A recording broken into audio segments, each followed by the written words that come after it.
Bienvenidos una vez más a nuestro canal Psicología Jungiana. El vídeo de hoy es la segunda parte del episodio titulado Psicología de las masas en la posmodernidad, así nos manipulan. Profundizaré en él, en el proceso de masificación que se ha ido extendiendo por el mundo, centrándome en cómo se están implementando agendas ideológicas. Veremos cómo las religiones, por un lado, y la realización de la profundidad del hombre, esto es, el proceso de individuación descrito por Jung, por otro, constituyen dos antídotos contra la masificación que promueven las ideologías y las agendas globalistas. Si te interesa profundizar en estos temas, asegúrate de ver la primera parte del vídeo. Encontrarás un enlace al final. No olvides darle like al vídeo si te ha gustado, compartirlo con tus amigos para que ellos también puedan aprender sobre estos temas tan interesantes y suscribirte a nuestro canal para no perderte nuestros próximos vídeos. Y por supuesto, nos encantaría saber tu opinión, así que deja tus comentarios abajo. Empezamos. La pandemia del COVID-19, junto con la creciente influencia de la propaganda, los medios de comunicación de masas, las redes sociales y el avance de la agenda globalista, han exacerbado un fenómeno de masificación que amenaza con diluir la individualidad y profundizar las crisis psíquicas en la sociedad contemporánea. Desde la perspectiva de la psicología junguiana, podemos explorar cómo la religión y en particular el proceso de individuación pueden ofrecer un antídoto poderoso frente a estas fuerzas desestabilizadoras. Vamos a hablar en este primer punto del avance de la agenda globalista. La implementación de la agenda globalista, como la promovida por el Fondo Económico Mundial a través de iniciativas como el Gran Reinicio, lanzada en junio de 2020 como respuesta a la crisis desencadenada por la pandemia de COVID-19, busca reconfigurar las estructuras sociales, económicas y políticas a escala global. Si bien estas iniciativas se presentan bajo la promesa de crear un mundo más sostenible y equitativo, básicamente como un paraíso en la Tierra, también pueden ser vistas como una forma de masificación y control que amenaza con erosionar la individualidad y la autonomía. Y las masas, como hemos tenido ocasión de señalar en nuestro anterior vídeo, tienden por su propia dinámica a la formación de regímenes totalitarios. Uno de los puntos importantes que vamos a desarrollar es cómo la pandemia de COVID-19 y la influencia que tuvo en la psicología de las masas. Durante la pandemia, las medidas de confinamiento, las directrices sanitarias y las campañas de vacunación provocaron una fuerte identificación y conformidad entre las masas. Las decisiones y comportamientos individuales se alinearon rápidamente con las normas colectivas, a menudo impulsadas por el miedo y la inseguridad. Freud y Le Bon argumentarían que en tiempos de crisis la masa busca un yo ideal en las figuras de autoridad, por ejemplo en los gobiernos, en los líderes de salud pública, etc., siguiendo sus directrices sin apenas cuestionamientos para sentir seguridad y pertenencia, que es precisamente lo que ha ocurriendo. Las campañas de salud pública utilizaron técnicas de propaganda para promover comportamientos deseables. La repetición constante de mensajes sobre la importancia de la vacunación y el uso de símbolos como mascarillas y certificados de vacunación son ejemplos de cómo los principios de Bernays se aplicaron para guiar a las masas, los principios de propaganda y de manipulación de símbolos. Los mensajes simples y repetitivos, acompañados por el respaldo de figuras de autoridad, crearon una narrativa unificada que minimizó la disonancia cognitiva y promovió la conformidad. Desde una orientación junguiana vemos cómo el miedo colectivo, durante la pandemia, activó el arquetipo del enemigo y también el del salvador en lo inconsciente colectivo. El arquetipo del salvador fue proyectado, por supuesto, en los científicos y en los médicos que trabajaban en las vacunas, mientras que el arquetipo del enemigo se proyectó en el virus y en aquellos que desafiaban las normas, por ejemplo, quienes decidían libremente no vacunarse. Esta dinámica arquetípica creó un estado de caos que se extendió por el mundo, con la proliferación de ideas conspirativas o paranoides y la vulneración de derechos humanos como la libertad, la privacidad o la igualdad ante la ley. También provocó la cohesión de ciertos grupos y la dirección de sus acciones hacia objetivos comunes. De hecho, hemos visto cómo han aparecido grupúsculos diversos alrededor de esto. Es típico cuando ocurren situaciones de pandemias, ¿no? O incluso también cuando ocurren situaciones bélicas, como ya nos dijo uno de nuestros autores que ya reseñé en el vídeo anterior. Es importante también, ahora en este punto que vamos a hablar de la implementación de la agenda globalista, el hecho de que hay algunos de los autores que traté en el vídeo anterior, cómo podemos ver que lo que ellos decían efectivamente se ha ido implementando aquí también. Como señalaron, por ejemplo, Hannah Arendt y Elias Canetti, las dinámicas de poder y control de masa se manifiestan en la implementación de la agenda globalista, claramente.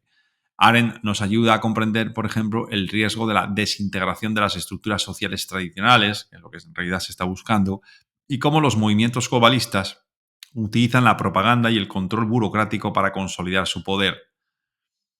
Con respecto a las estructuras sociales tradicionales, por ejemplo, pues son la familia. La familia es la estructura tradicional y la religión cristiana, por ejemplo, los grupos religiosos también.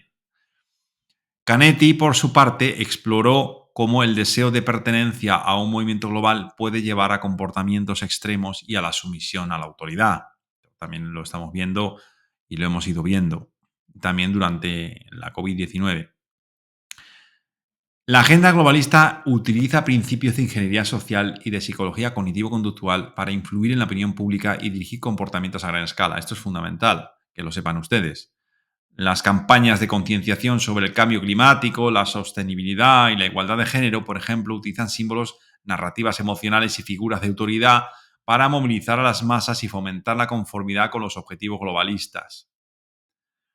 Y como apuntó José Ortega y Gasset en su análisis de la rebelión de las masas, la creciente influencia de las masas en la política y la cultura moderna está llevando a la mediocridad y a la falta de pensamiento crítico. Otra cosa que también estamos viendo, la masa asfixia al individuo, lo baja el nivel a lo más bajo y se produce, por supuesto, la carencia de un pensamiento crítico, porque de hecho cuando hay un pensamiento crítico siempre se intenta destruir.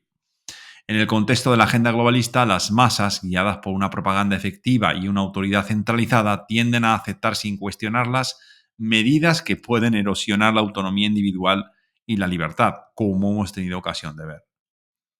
Y como hemos visto y como hemos padecido.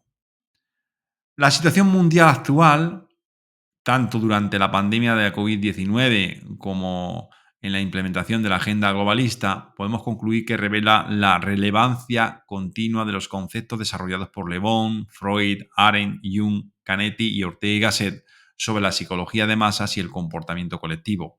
La identificación, la conformidad, la propaganda y el uso de símbolos, el miedo y la movilización de las masas son fenómenos que se han manifestado claramente en estos contextos, proporcionando una comprensión profunda de cómo las dinámicas colectivas moldean las acciones y decisiones individuales.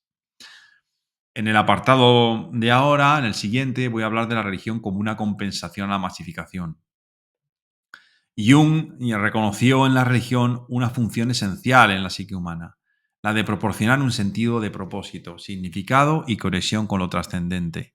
En tiempos de crisis y masificación, la religión puede actuar como una fuerza compensatoria que contrarresta la disolución de la identidad individual en la masa.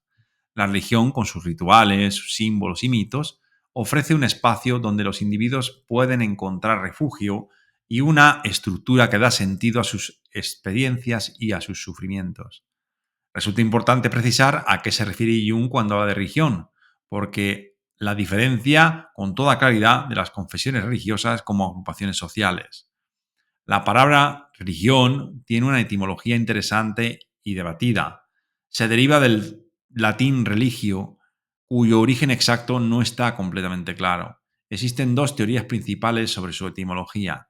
La primera teoría habla digamos, de la etimología como religare, y es propuesta por el filósofo y escritor romano Lactancio, y por lo tanto proviene, según esta teoría, de la palabra, como digo, religare, que significa atar o unir. En este contexto, religión se interpretaría como un vínculo que une a los seres humanos con lo sagrado, con lo luminoso, esto es, con la trascendencia. Hmm. En la segunda teoría, respaldada por Cicerón, entiende que la religión proviene del término relegere, que significa releer o repasar con cuidado. De acuerdo con esta interpretación, la religión estaría relacionada con la observancia cuidadosa de los rituales y las prácticas religiosas. Ambas teorías subrayan diferentes aspectos de lo que implica la religión. Una enfatiza la conexión y el vínculo, mientras que la otra pone énfasis en la observancia y en la práctica diligente.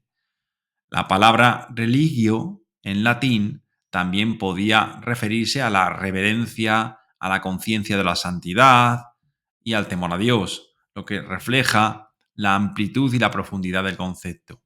En síntesis, la palabra religión, desde la perspectiva de la psicología junguiana y teniendo en cuenta esta etimología, vendría a significar la atención diligente, el repasar una y otra vez con cuidado todas aquellas experiencias en las que lo trascendente se hace presente en la realidad material o inmanente, con lo que se produce un vínculo o una unión con lo real, con el misterio. En la era de la masificación, donde las personas son reducidas a meros números en una estadística o consumidores en un mercado, la religión puede reintroducir la dimensión trascendente recordando a los individuos su valor intrínseco y su conexión con algo más grande que ellos mismos. Esta dimensión espiritual es esencial para mantener la integridad psíquica frente a las fuerzas homogenizadoras de la propaganda, los medios de comunicación de masas, la agenda globalista y, por supuesto, también las redes sociales. El siguiente punto es un punto fundamental, porque voy a hablar de la involución de la civilización occidental a través de la secularización y de la decadencia mundial. Decadencia desde el punto de vista espiritual, por supuesto. Jung habló de la función compensatoria de la religión, como acabamos de decir, y cómo la religión ofrece para Jung una estructura que ayuda a los individuos a lidiar con los aspectos más profundos y oscuros de la psique, proporcionando una compensación frente a la masificación y a la pérdida de identidad individual. Esto es algo importantísimo.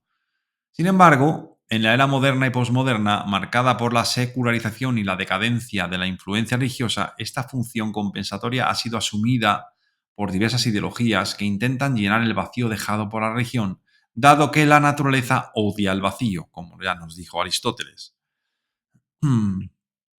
La posmodernidad se caracteriza por una desconfianza hacia las grandes narrativas y una fragmentación del conocimiento y la identidad. Esta pérdida de un referente trascendente, como lo era la religión en tiempos anteriores, ha llevado a una crisis de significado. La desaparición de un marco religioso compartido ha dejado a los individuos sin una guía clara para enfrentar las incertidumbres existenciales, facilitando la proliferación de ideologías que intentan llenar ese vacío. Esta secularización puede ser vista como una expresión de la involución de la civilización occidental y una señal de decadencia mundial. Por supuesto, esto no ha ocurrido, no es la única vez que ocurre en la historia de la humanidad. Esto ha ocurrido, por supuesto, como hemos visto en uno de nuestros vídeos anteriores, hablando del renacimiento, de la imagen gnóstica de Dios, hacía la comparativa entre lo que ocurrió en los orígenes del cristianismo y la emergencia del gnosticismo y la expansión de la importancia del gnosticismo y nuestra época actual, la época posmoderna. Y por lo tanto hacemos una comparación, y nos viene bien ver esta comparación de esas dos épocas para ver que efectivamente la decadencia ocurre siempre que las religiones o los mitos, que son la expresión de lo luminoso o de lo sagrado en forma simbólica, pierden de alguna manera la importancia y pierden la efectividad que tiene para toda una cultura. A medida que las religiones tradicionales han ido perdiendo influencia en la población a nivel mundial, han surgido numerosas ideologías que intentan proporcionar un sentido de pertenencia, propósito y cohesión social. Estas ideologías son un síntoma de la escisión de la conciencia racional del hombre posmoderno respecto de su inconsciente, es decir, del hombre interior. A continuación, voy a explorar algunas de las ideologías más prominentes que han emergido en este contexto. Una de ellas es el nacionalismo, que lo estamos viendo resurgir de alguna manera, incluso en España. El nacionalismo ofrece una identidad colectiva basada en la pertenencia a una nación, claramente. En ausencia de la religión, el sentido de comunidad y propósito se redefine en términos de lealtad nacional. Este fenómeno ha llevado a un aumento de patriotismo y, en algunos casos, a movimientos nacionalistas extremos. Este es uno de los temas que también hemos visto aparecer en Europa. El consumismo se ha convertido en una ideología dominante en muchas sociedades contemporáneas, incluso en la China, que se supone comunista. La búsqueda de satisfacción y felicidad a través del consumo de bienes y servicios ofrece un sustituto materialista a la trascendencia espiritual. La publicidad y los medios de comunicación promueven constantemente esta visión, vinculando el éxito y el bienestar personal al consumo. Constantemente lo vemos en la publicidad. El tecnocentrismo también es un tema fundamental en nuestra sociedad. La tecnología, de hecho, ha asumido un papel central en la vida moderna y en la posmoderna, con muchos viendo en ella la solución a problemas existenciales y sociales. El tecnocentrismo básicamente lo que trata es una creencia de que el progreso tecnológico pues, puede proporcionar respuestas a los desafíos de la humanidad, reemplazando a la religión como fuente de esperanza y salvación. El ecologismo y los movimientos ambientalistas han ganado prominencia como respuestas a la crisis ambiental. Para muchos, el compromiso con la protección del medio ambiente y la sostenibilidad ha asumido un carácter casi religioso, ofreciendo un propósito trascendente y una causa colectiva por la que luchar. En cuanto a ciertos movimientos identitarios, políticos y sociales, pues tenemos el feminismo, el activismo LGBTQ+, el antirracismo y otras formas de activismo social que proporcionan a los individuos un sentido de pertenencia y una misión. Estas identidades políticas y sociales ofrecen una estructura moral y un propósito, a veces inmoral, similar a lo que la religión tradicional proporcionaba en el pasado. La espiritualidad nueva era, también en respuesta a la decadencia de las religiones tradicionales, muchas personas han recurrido a prácticas de la nueva era y a espiritualidades alternativas. Estas prácticas, que incluyen la meditación, el yoga y diversas formas de misticismo, buscan proporcionar experiencias trascendentes y un sentido de conexión con algo mayor que el individuo. Es importante entender todas estas ideologías como una manifestación, digamos, de la profundidad que está buscando de alguna manera esa conexión con algo más grande a través de este tipo de ideologías. Por supuesto que estos son proyecciones, son formas en el que la psique se proyecta hacia afuera y cómo busca de alguna manera una conexión con algo trascendente. Lo que pasa es que utiliza estos medios a través de los cuales eh, pues la conciencia trata de vincularse contra algo trascendente, pero lamentablemente de una forma pues bastante mediocre. Con respecto a la espiritualidad nueva era de la que acabo de hablar, a veces han incluido a la psicología junguiana y a la psicología transpersonal dentro de esta espiritualidad nueva era. De hecho, Jung fue el primero que habló de la nueva era, entendida como el nuevo Aion, pero Jung lo caracteriza muy bien en uno de sus libros, que se llama precisamente Aion, y es donde él habla precisamente, hace como un estudio de toda la tradición espiritual alquímica, hace una comparación de los distintos símbolos del sí mismo a través de la historia.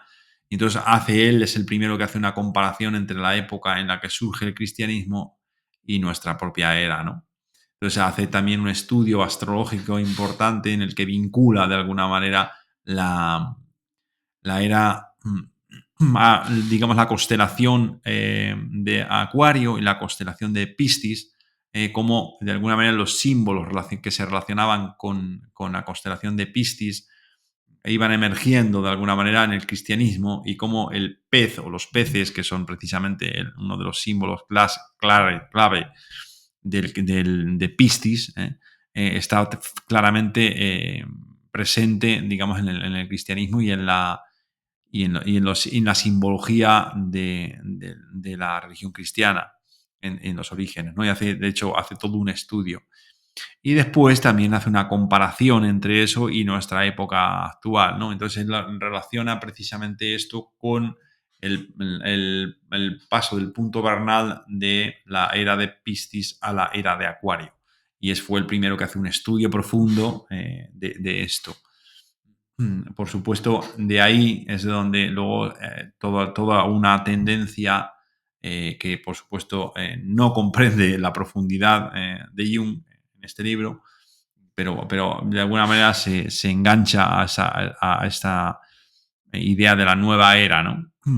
Y entonces hay otros autores religiosos, cristianos sobre todo, que ven en Jung una amenaza al cristianismo, cuando en realidad eso es una auténtica estupidez, porque Jung ha buscado precisamente integrar la religión cristiana con toda la espiritualidad rechazada por el cristianismo a lo largo de los siglos, ¿no?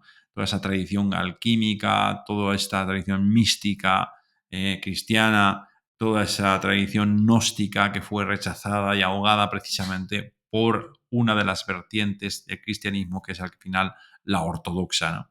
Entonces, todo esto es importante tenerlo en cuenta. Ya lo he tratado en otros vídeos, por tanto, les remito a ustedes a otros vídeos, pero tenía que hacer aquí como un pequeño inciso para poder comentar esto de la espiritualidad de nueva era y por qué en la psicología transpersonal y la psicología junguiana, la transpersonal es una continuadora de alguna manera de la junguiana, pues estarían dentro de este punto, ¿no? Aunque se habla de ideologías, por supuesto, esto no es una ideología, esto es una propuesta de autoconocimiento. Es bastante distinto a lo que hemos estado hablando en los puntos anteriores, pero tenía que comentarlo aquí, dado que es algo que también ha surgido en respuesta precisamente a la problemática de las religiones. El transhumanismo es también una ideología que aboga por el uso de la tecnología para mejorar las capacidades humanas y trascender las limitaciones biológicas. Esta ideología promete una forma de salvación a través de la evolución tecnológica, ofreciendo una visión utópica del futuro humano, más bien distópica en realidad, ¿no? Es un modo de alguna manera bastante erróneo o equivocado de comprender, digamos, la evolución espiritual. Y lo que se hace es bajarla al nivel de la Tierra, bajarla al nivel terrenal o biológico o más bien tecnológico. Por eso la idea del transhumanismo.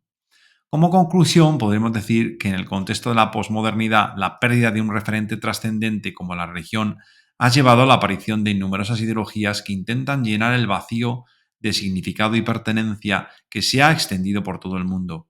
Desde el nacionalismo y el consumismo hasta el ecologismo y el transhumanismo, como hemos visto, son ideologías que intentan proporcionar una estructura y un propósito a las vidas de las personas, asumiendo la función compensatoria que Jung atribuía a la religión.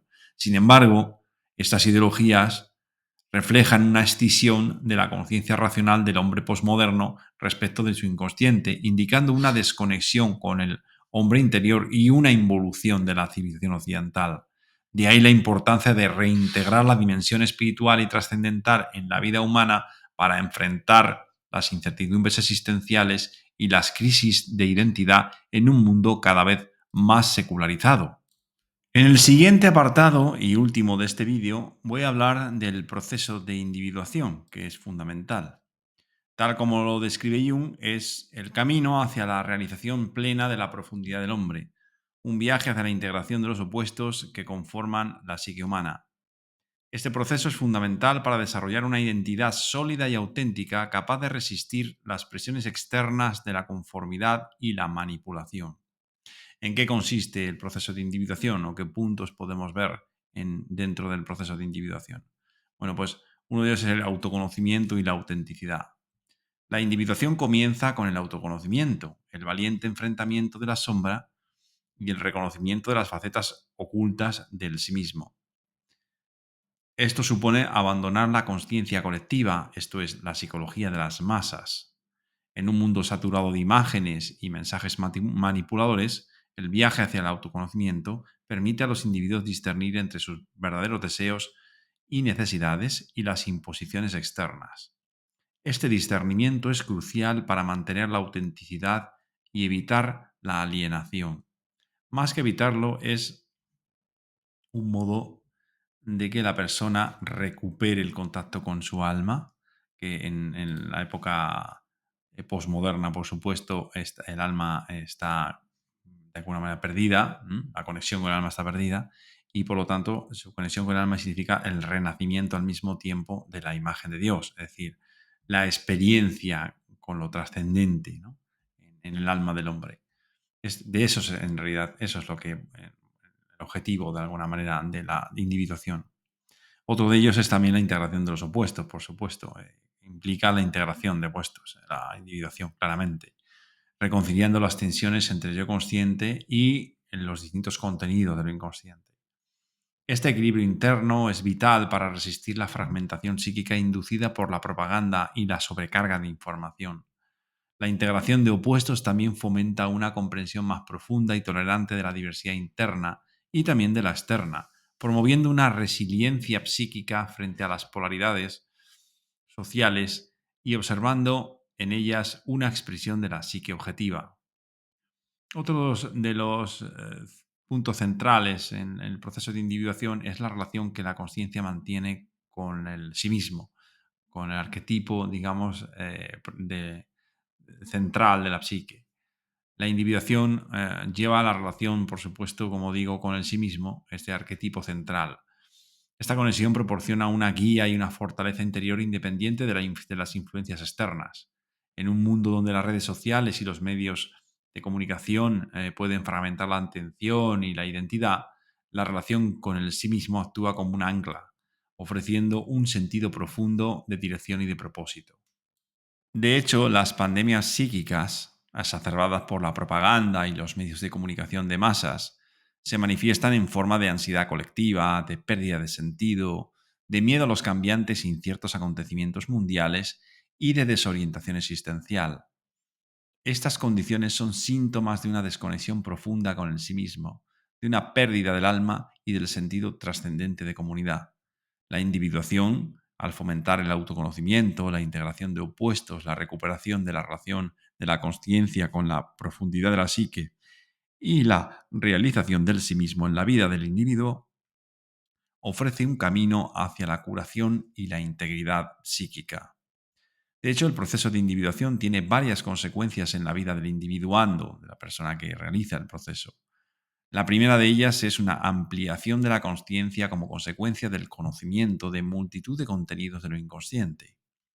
La segunda es el progresivo desmantelamiento del dominio que lo inconsciente ejerce sobre la conciencia, como ocurre, por ejemplo, cuando la conciencia es abrumada por una idea arquetípica, lo que se expresa en los trastornos de tinte obsesivo o también en las ideologías. La tercera es un cambio de la personalidad, una transmutación, de la que se deriva una cuarta, que es el giro radical de orientación vital, una metanoia, un cambio profundo de mentalidad. Al emerger a la conciencia la corriente que proviene de la profundidad de la psique, a la que Jung denominó personalidad número uno u hombre interior. La individuación no solo fortalece al individuo, esto es importante que lo tengan ustedes en cuenta, sino que también tiene un impacto positivo en la sociedad al mantener una relación con la realidad arquetípica. Individuos que han avanzado en su proceso de individuación son más capaces de contribuir de manera auténtica y creativa a la comunidad, promoviendo una cultura de genuina conexión y comprensión mutua. Esa transformación de la personalidad es esencial para contrarrestar las fuerzas deshumanizadoras de la masificación y la manipulación mediática.